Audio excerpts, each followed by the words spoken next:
Mynydd Mynyddog. Well, hello, Shwmae. How do you do? I'm here to share a short story with you. It's a silly one really, but I've not much to do. Are you barod? Sit down with a disgled o de. And croeso I ti gneci, I honestly wouldn't care. I'm taking you to the Mynydd Mynyddog, where the weather is rhwng rain and cymylog. No crachach a welcome, mae'n fendigedig. And look, enfys llachar lliwgar, ysbrydoledig.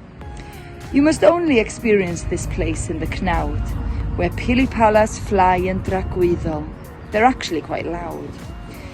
In this place, mae'r gwency'n hoffi bwyta meddys mawr iawn. Mae'r mochyn usually yn smwddio drwy'r prynhawn.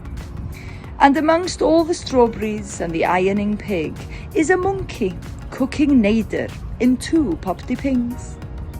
Roar, said Awen, the llew hyfryd as she woke in her cynefin. With a hiraeth for meat, she's a recent vegetarian.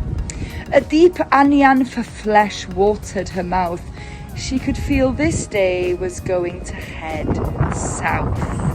Awen headed to the mynydd to play a spot of sponken with a meaty springbok Eve, who has a sweet tooth for cacen. Let's stop for a snack, medda Eve with joy. Awen licked her lips, isio rhwygo a chnoi. Awen stared sadly at her snack of afal and ysbigoblis, and knew that one bite of that springbok would make her quite hapus. Ond wrth gwrs, her hippo wife Sandra had said she would not forgive or gwbl if she once more ate something that had lived. Awen sipped hard on her coffee, fighting the urge, but her paws started rising, feeling a surge. I'm off to the tŷ bach, said the sponge chocolate-filled springbok, and tottered innocently to pee behind a rock. Awen crept quietly over, her pawennau getting closer. Hiya, cariad, are you ready? It was Sandra. She was hanging, racks jibby dares, after watching the rugby with her mates down the lares.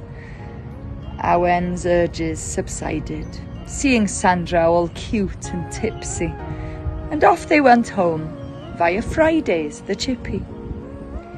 Atref, o'r diwedd. Grab us some plates, babe, and I'll put the telly on. And they couched on the sofa, sharing a bag of sglodion.